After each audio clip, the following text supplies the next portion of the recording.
The GTX 1050 is a relic of a bygone era, of a completely different Nvidia than the giant corporation we know them as now. Then why on earth is Nvidia bringing it back? Yes, that's right, Nvidia is once again producing the 1050 and the 1050 Ti. Why? Well, because the GPU shortages are getting that bad.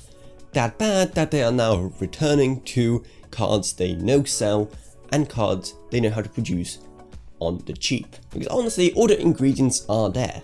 It uses GDDR5 memory, which is super cheap nowadays, and it uses the now rather old Pascal architecture, which is much easier to fabricate. And seeing how those are sub $200 cards, they'll most likely be flying off the shelves as well, but Nvidia should actually be able to keep up with that demand for once. So pretty exciting stuff, at least if you are in a market for such a low-end graphics card, because yeah, it's definitely no 3080. Seeing how the base model of the 1050 comes with just a mere 2GB of VRAM and only 640 CUDA cores, it is definitely far from an amazing experience by today's standards. So why even produce it? Let's not forget that the 3080 and the 3090 are not the only cards in Nvidia's lineup.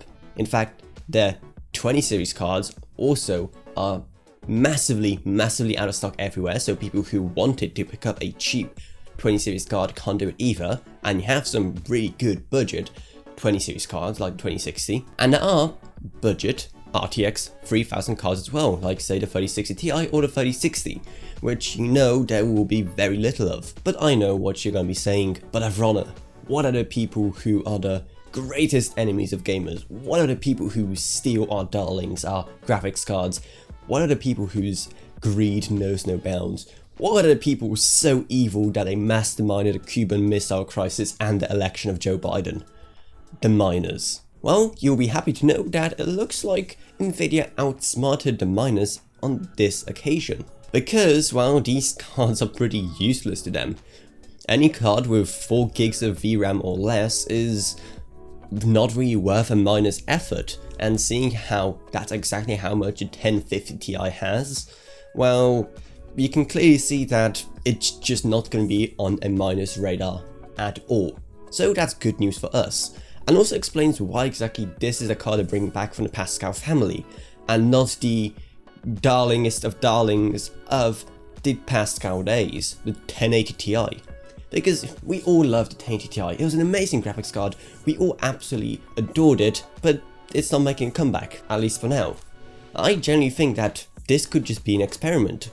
They could be seeing how well a batch of 1050s and 1050 Ti's does, and if it proves to be a good way to alleviate some of the pressure, they could actually then do a batch of 1080 Ti's or 1080s. That way they can provide good graphics cards for people who want something a bit more high-end.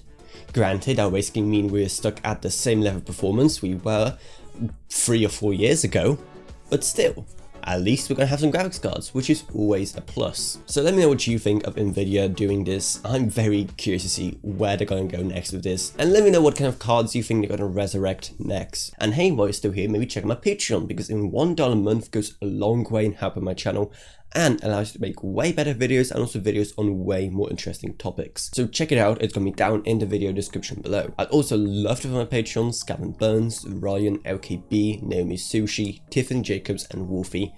Thank you all so much, your help really does go a long way. Down in the video description, you're also going to find our Amazon Associates links and also our Discord if you want to talk to me or as a Dis or whatever else really. And that's what it, so I hope you enjoyed this video. If you did, remember to subscribe, like, whatever, and I'll see you all in whatever I make next. Goodbye everyone, goodbye.